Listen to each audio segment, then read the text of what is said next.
Ladies, leave your man at home. The club is full of ballers and the pockets full grown.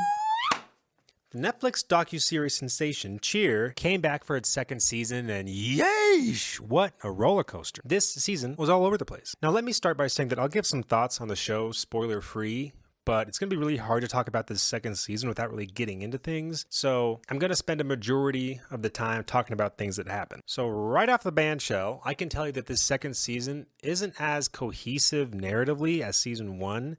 They decide to cover a lot more in this season in regards to more athletes, motivations, teams. There's even a huge time jump that occurs. So the second season can definitely feel scattered at times with less of a through line. Now, whenever I watch a show like this, I says to myself, Self, it must be really hard to dedicate your entire life and your body to a sport that, one, you're never going to be able to play again, and two, doesn't further your career in any way at a time when that is all anybody is thinking about.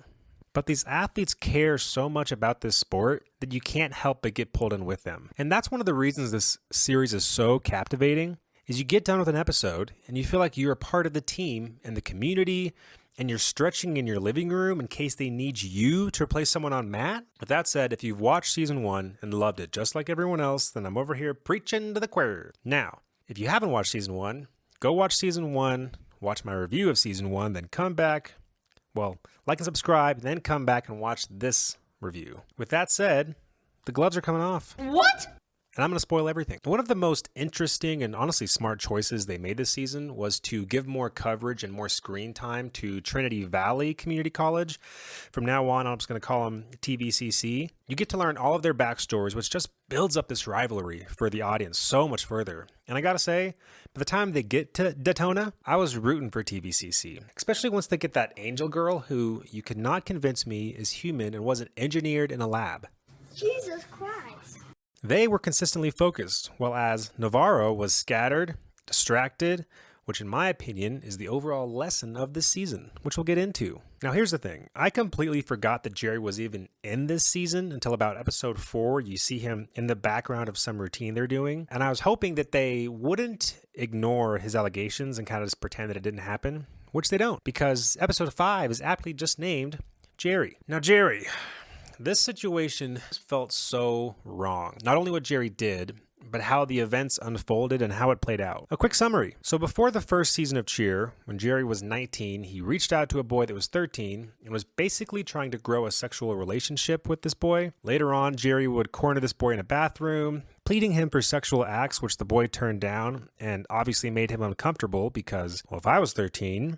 and someone who was 5 years older than me, physically way bigger than me, and more popular, cornered me in a public bathroom to do sexual things, yeah, I would be uncomfortable. So time passes, and Jerry and this boy continue to exchange sexual messages until eventually Jerry apologizes to the boy and tells him they can no longer continue to keep talking.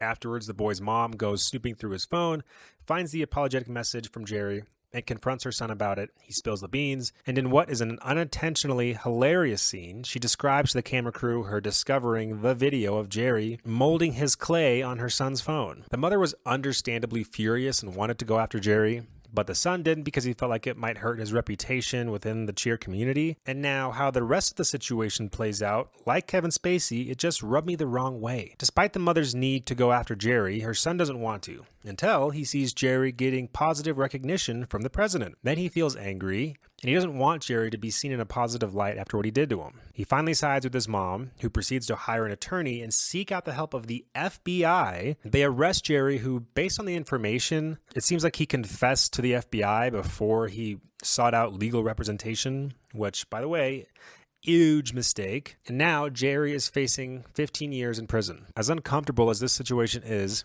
it really just did not sit well with me. I pride myself on having empathy for others, placing myself in someone else's shoes, and I believe that despite the mistakes someone makes, they should be given the opportunity to correct their mistakes and change, because that's the beauty of life. We all fuck up, but if we're not given the chance to grow and make it right, then how can we hope for a better future for ourselves? What Jerry did was terrible. This is my house, Rick. I'll eat any I want. But he at one point showed that he recognized that it was wrong, apologized, and moved on. Should he still be punished? Yes. Obviously. But what I don't like is that the boy, instead of sharing his pain and distaste for Jerry when the events unfolded, he waited until Jerry was getting positive recognition. Now, I realize this is because he was only 13 years old at the time and didn't have the mental fortitude to stand up to Jerry and tell him how he was feeling, and that is exactly why what Jerry did was illegal. However, they tried to paint it like they decided to come forward with this information for the transparency of the sport, when no, you did it for revenge, and also decided to hire a lawyer to press charges against Jerry after he became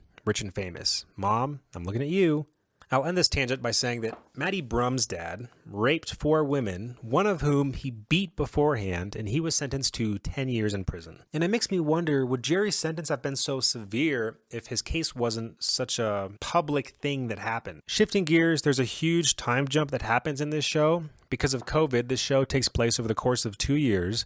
All of a sudden, Lexi and Morgan are both just gone. And just like this season, the team is all over the place. It clearly shows how sudden fame can completely change someone's life overnight. I mean, look at Jerry. He got caught up in portraying this character to the point where his whole persona became Matt Talk. I mean, imagine doing a funny impression or a character in front of your class, and then that character becomes famous, and now you're living in that character, going across the country on news and TV shows, doing that impression. You'd start to lose where you begin and the character ends.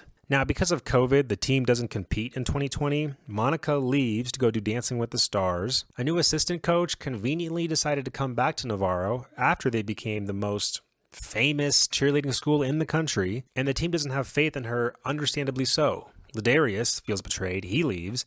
Meanwhile, TVCC is focused and grinding and perfecting their routine. Speaking of TVCC, it was interesting to see the straight men on the team because they were polar opposites of the gay athletes. The gay athletes provided a dramatic flair that enhanced the performance, whereas the straight men were excessively straight to the point where they would go out of their way to ensure that everyone knew that they were straight, failing to understand that you don't have to let your sexual preference dictate how well you execute the high level of positivity and energy that their coaches and cheerleading require. Now let's talk about Daytona. Can we talk about Daytona? I've been dying to talk about Daytona all day. So Navarro kills the prelims. TVCC messes up because D falls during his tumbling routine, which, by the way, this guy, if you know he has a problem smiling during the performance, why do you put him in front and center at the end of the routine? They finish and he looks up with the most expressionless face I've ever seen in my life. Now they get to the very climax of the whole season. Both teams go head to head the next day, and let me just say, I understand that these teams probably can't use licensed music during their performance for copyright reasons,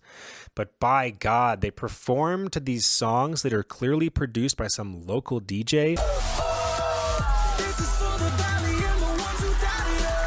That caters to the routine, and they are so corny and just make me cringe. The songs are like, people doubted us, but now we're back for trophy number 15, so we gotta stand together, gonna fly forever. Oh my God. So we get to TVCC's performance, and let me just say, it gave me goosebumps. Also, shout out to the Netflix editors that replaced that terrible song with the freaking sack A-Track's Yeah Yeah Yeah's remix, because their performance just feels like electricity in the air. Cut to Navarro is throwing up in trash cans and trying their best to keep it together, and unfortunately Jill makes a small mistake during the routine. But when you have two teams that are this good, one small mistake, what am I saying? One small mistake is all it takes. Jesus. So in a strange turn of events, they end up going back to like their hotel room in some auditorium for a virtual award ceremony, which doesn't make sense because if it was for COVID reasons, wouldn't it make more sense to just have it at the award ceremony outside instead of every single person cramming inside this tiny hotel room? Anyways,